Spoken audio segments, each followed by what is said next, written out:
Hey folks, Nathan here. This is the second of our sort of mini Q&A episodes. I don't think mini in terms of length. The last one was any indication, but you may recall that recently I put out a video that basically asked for Q&A style questions. We hadn't done a Q&A in a while, but I said that instead of doing a long Q&A for the vlog or something, the voice of reason or lack thereof, if you're familiar with that, I would instead do these sort of mini Q&As where I answer a few questions at a time, and it gives you a chance to get answers more quickly, get content more quickly, get content that is a little more bite-sized compared to some of those longer Q&A videos, and give me a chance to do something a little bit looser, a much looser recording format here than I usually would. And because it's sort of a different style of presentation, it allows me to also kind of give you a different background. Same room, different angle, and a slightly different setup to the recording here. So, that said, let's get to your questions.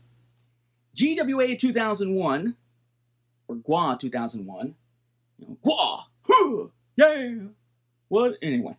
GWA 2001 asks actually a question that's similar in style to some degree to the last question on the first of these little mini Q&As. GWA asks, or GWA asks, will you make a spin-off of From the Star Wars Home Video Library, i.e. something like From the Marvel Studios Home Video Library? My answer is no. The reason for that, I don't collect them. I mean, I've got plenty of them, but I won't be collecting any of those home video releases. Basically, for the Marvel Studios stuff, for instance, I'm a collector in the sense that I want to make sure I've got a 3D copy and a 4K copy of any of them that are available in either.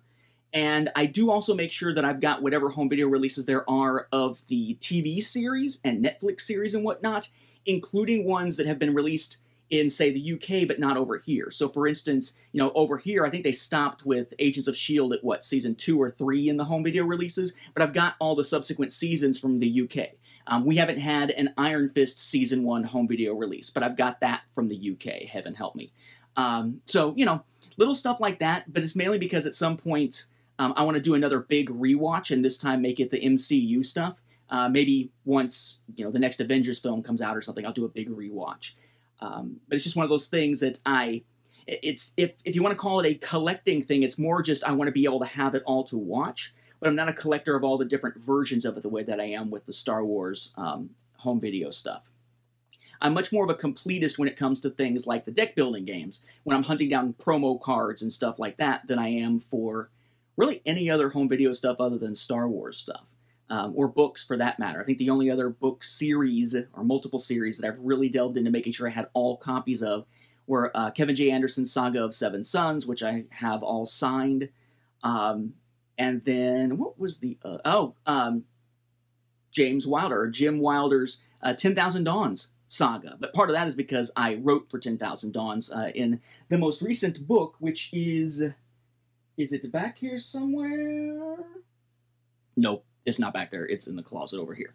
But 10,000 Dawns, Poor Man's Iliad, I contributed a couple stories to. So now I've got that full library of 10,000 Dawns to read through, to learn more about the universe beyond the books that I have read, and to get a sense of where I want to take Lawrence Landis as a character next. But just not as in-depth and comprehensive a collector of most things. Star Wars books and stuff, sure, but even then it sort of pales in comparison to some of the nuances gone through by someone like Eddie Vanderheiden, who's got even, like all the little kids' books and whatnot. He's doing all kinds of international releases. I mean, it's a set that's basically as complete as I'm probably going to ever want to make it. It fits my definition of what I think of as complete, so I stopped hunting things except for getting new items.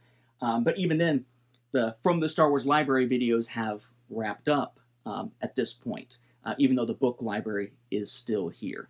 I keep thinking about selling it, but how would I ever get enough out of it? So thank you for the question. Next question comes from Kenny Crayley, who asks, question, Nate, I'm a huge Star Wars fan, but also a huge fan of the DC television Arrowverse shows, and I want to know which actor or actress from the Arrowverse shows would be great in future Star Wars live-action TV shows or movies. My choices, he says, would be either Katie Lotz, or Melissa Benoit, I think is how you say it. Katie Lotz is a White Canary, Melissa Benoit, or however you say her name, or Benoist, I think it's Benoit, is Supergirl. As a female Jedi or Sith Lord, or John Barrowman, of course, who was Dark Archer / I mean, I know him as Captain Jack from Doctor Who. maybe as an Imperial or First Order officer. Thanks, keep up the great work, and may the Force be with you, Nate. You know, it's kind of hard to say. I think part of the issue that you run into with them is the same thing you run into a lot of times with other actors and actresses, in that there's the question of how recognizable are they? Are they going to be believable as those characters? Like, I had the benefit of really having no previous knowledge, really, of basically any of the actors for the most part in, say, Rogue One. Now I see them in other stuff, and I'm like, oh, look, it's Jin, or whatever. Oh, look, you know, that guy in Ready Player One, that's Krennic, what the hell, right? It was a little bit different, I found, with Solo. So when I watched Solo: A Star Wars Story, I was able to get into it and I enjoyed it, but it's still sort of hard for me to divorce in my mind Woody Harrelson, the crazy-ass actor, and oh my goodness, is he playing something similar to himself here, from Beckett. Or Emilia Clarke, Mother of Dragons, really bad Sarah Connor, from Kira. And so on. And even to a degree, because of the voice, Dryden Voss from, you know, Jarvis/Vision from the MCU. So the more recognizable someone is, particularly if it's someone we've seen a lot, the more likely it is that we're going to see the film and sort of be taken aback by that. It's going to sort of knock us out of the film for a second. I would take also the example of a really good movie recently that explores an actual historical event, which is Black Klansman. It's the story of the first African-American police officer or detective, he was police officer at all, but definitely detective, on, I believe it's the Colorado Springs police force, and how he and another cop wound up infiltrating the KKK back in 1979, or the 70s. The events that end the film happened in my birth year, 1979, which really freaked me the heck out, because I hadn't realized, even as from a historical standpoint, I guess it hadn't really clicked in my brain how completely effed up the racial situation still was in the United States the year I was born, and how far we've come since then. I tend to think of it as since the 60s, or since the 50s, or since well before that, not measuring it against the year I was born. But anyway, in the film, the white cop who winds up, or the white detective who winds up being sort of the face of this effort, as opposed to the personality of the effort, which is the black cop, he is Kylo Ren, right? And then you have, that didn't get me really, because he's a good enough actor that I'm like, you know what? I can buy Adam Driver, I can buy in this role. That's awesome. He plays the role very well. But then, because it's an infiltration of the KKK, and he was still active at the time, David Duke is represented in the film, and David Duke is played by friggin' Topher Grace. So I'm sitting here like, it's almost impossible to take the character seriously for me, because it's friggin' Topher Grace playing David Duke, Grand Dragon of the KKK at the time, who tried to change their image. It kicks me out. So I'm worried that if we see a lot of Arrowverse people that we've recognized and have seen year after year after year, that if they show up within the Star Wars saga, it may be sort of a brief kicking out thing where it's harder to believe them. I love to be able to see a character and say, that's the character, and then, oh yeah, played by this person, not, that's the actor, oh yeah, they're playing this character. It's a subtle difference, but it's like, I wonder how I would have felt seeing the original Star Wars had I had an inkling of Harrison Ford prior to A New Hope and so on, you know? Or if I had seen John Boyega in stuff prior to seeing him as Finn in The Force Awakens, would it have changed my way of accepting? Or Adam Driver, you know? So, I don't know. I mean, a lot of them are certainly geeky enough in their interest, it seems like, when they do panels and stuff at Comic-Con, that they'd certainly probably jump at the chance to do it. But I'm not sure who would be really good for it. I almost feel like it would need to be somebody either in makeup, so they're not recognizable, or we need to be somebody who really carries some gravitas to them, at least in my mind. So, like, I'm thinking, all right, so Arrow, does anybody fit that for me? Aside from John Barrowman, who Kenny mentioned, I don't see any of them standing out as someone that I would necessarily want to see carried over into Star Wars, just in terms of feeling like it's a great fit for some reason. Actually, of all the people on The Flash, I think that I would like to see be Jesse L. Martin, who plays Joe West, right? Of course, for me, I mean, I know him from Law and Order. I know him from Rent. He's awesome. So I'd love to see him in something Star Wars. I think he's someone who is able to sort of inhabit the role and carries the gravitas with him wherever he goes, or his level of gravitas, whatever it might be. So it wouldn't necessarily kick me out of the film to see him. That would be cool, kind of like Jimmy Smits in that sense. Not really kicking me out of the Star Wars films when I'm like, hey, it's Jimmy Smits. Let's see. What was the next one? Legends of Tomorrow, I guess? I mean, I kind of want to see Captain Cold show up because I just really enjoy Wentworth Miller's acting, having seen him in that and seeing him in Prison Break. But again, to be a very recognizable person to throw into Star Wars, unless you really did something different with the character right off the bat to get us to not think of him as Wentworth Miller. Then Supergirl? I don't think I can really think of anybody from Supergirl, except maybe, is it Makad Brooks, is that his name, who plays James Olsen, maybe? He's not as well known as some of the others in the show. I say well known. I know Shyler Lee from, like, what was it, Reunion back in the day? Yeah, that's really well known. Just like the lady who plays the lead on A Man in the High Castle was from Reunion. Yeah, that's really well known. And then I guess that leaves what, Black Lightning, I suppose. Black Lightning. I don't know. I haven't gotten far enough into the series, I don't think, to really get a feel for the cast very much. Maybe the guy that plays the local, I guess he's like the police chief or whatever, the guy that's pissed off that, spoilers, the guy that gets pissed off that he realizes that his best bud or whatever has been Black Lightning all this time. Derp! But it's just, nobody really stands out to me from that, at least not that I'm thinking of here, unless it's like guest characters or something. So, it'd be nice to maybe see some crossover. Matt Ryan, who plays Constantine, I don't know what he would play, but he's great to see on screen. He always steals the scene. But yeah, I mean, it's just kind of one of those things where I'm not sure how much crossover we need between actors and actresses within the different franchises, but we see it constantly. It's sorting, yeah, whatever that is. It's sort of starting, there you go, to get to be where you see a lot of crossover in people who are into sci-fi, like people are sort of pigeonholed as sci-fi actors, and now they show up in everything. Then the next questions, wow, I'm going to have to hit them kind of fast, come from Luke Almendinger, who asks 3 of them. What's one expanded universe story that you hate but everyone else seems to enjoy? What subject/time period would you like to see covered in a live-action Star Wars TV series, which I've answered before, but I'll answer briefly.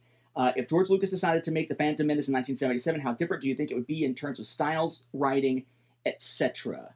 Okay, so one thing that people love, I'm looking at the books, that people love, that I hate. People love, yet I despise.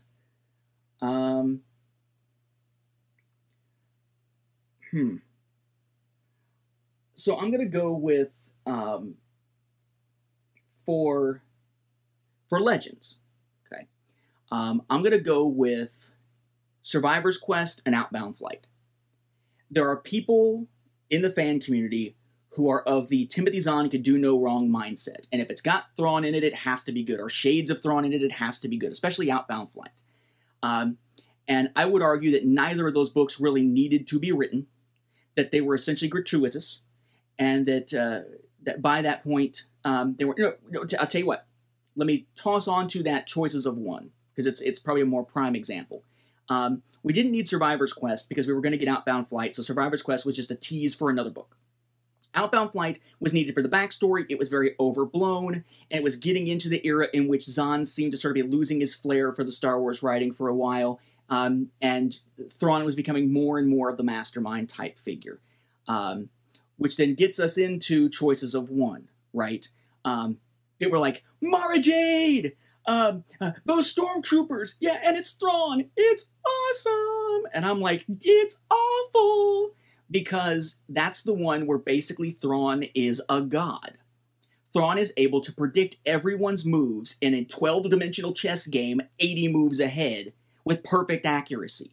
And the surrounding story isn't all that much better, but it falls into that, well, it's Mara Jade and it's Thrawn and it's Zahn, so how dare you not like it? Well, I can not like it all I like because it's just not a particularly good book.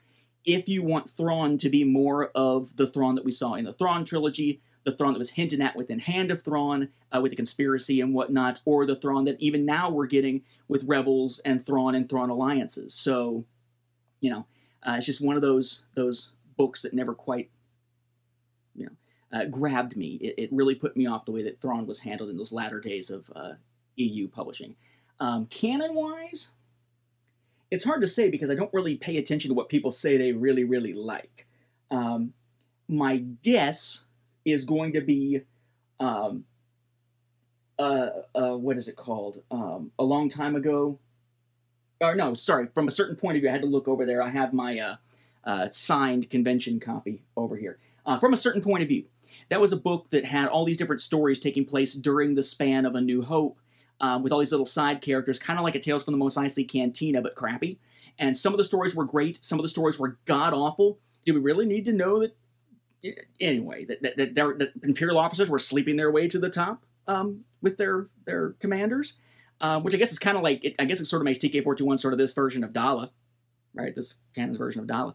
But then you get to some of the later stories about the Battle of Yavin, and they can't keep straight between stories who's actually flying and who's grounded, and is it because there's not enough pilots for X-Wings or not enough X-Wings for pilots?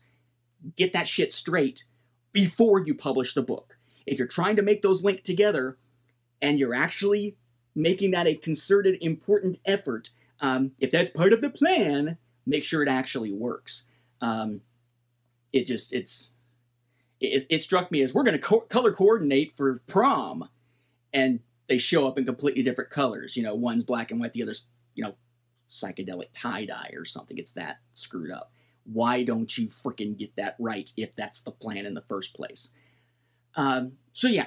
Yeah, I mean, a lot of people are like, oh, there's so many stories, and it's celebrating the galaxy, and it's this anniversary thing, and it was for charity, and like, I'm all for the fact that it was for charity, but the fact that it was for charity doesn't make it necessarily a good book. It's got some good stories in it, but as a whole, it does not make it sterling because it happened to be for charity. Quality and the rationale for publishing / the good it could do for society are two separate issues when it comes to reviewing the content and quality of a book. What subject or time period would you like to see covered in a TV series? I mean, give us maybe the days of Mandalore with the Darksaber that were hinted at in Rebels. Give us a show that bridges the gap between, say, Return of the Jedi and The Force Awakens. And I know that's kind of what Resistance is doing, but see, the thing about Resistance is I really want to see Star Wars in my Star Wars animation, not generic sci-fi, and so far, except for little bits of Star Wars in it, Resistance is sci-fi generic as hell. So, I mean, I'm enjoying it kind of for what it is, but for Star Wars, not cutting it. It's like 90% generic, 10% Star Wars. And it's set in a time period that just... It's the no one can go to the bathroom, everything's crammed together time period. If you believe when Before the Awakening was supposed to take place in relation to The Force Awakens, and a little bit of time in between those two, now they've stuffed the Poe Dameron series in there, all of Resistance, and so on and so on. Just, no, you created yourself another continuity mess that didn't need to happen. But yeah, so in that era would be cool. Something in an era we've never seen, so that it can be completely new, completely fresh. I'm less concerned about when something takes place and more about who it presents to us.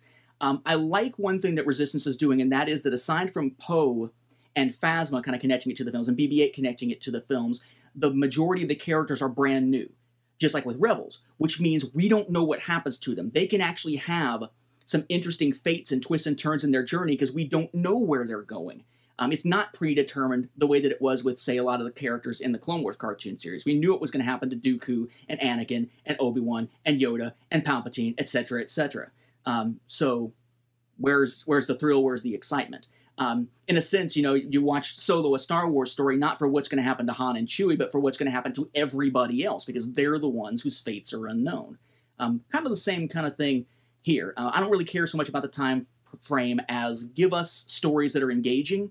And in a lot of cases, that's going to mean give us characters, maybe inside connections that we know, but don't make them major characters that we've seen before, because we want to be entertained by twists and turns and something we didn't already know. And then lastly, Phantom Menace were made by Lucas back in '77 instead of A New Hope. It would have been I don't think it's the same film at all. In fact, I don't think it's the same film or the same first 3 films at all.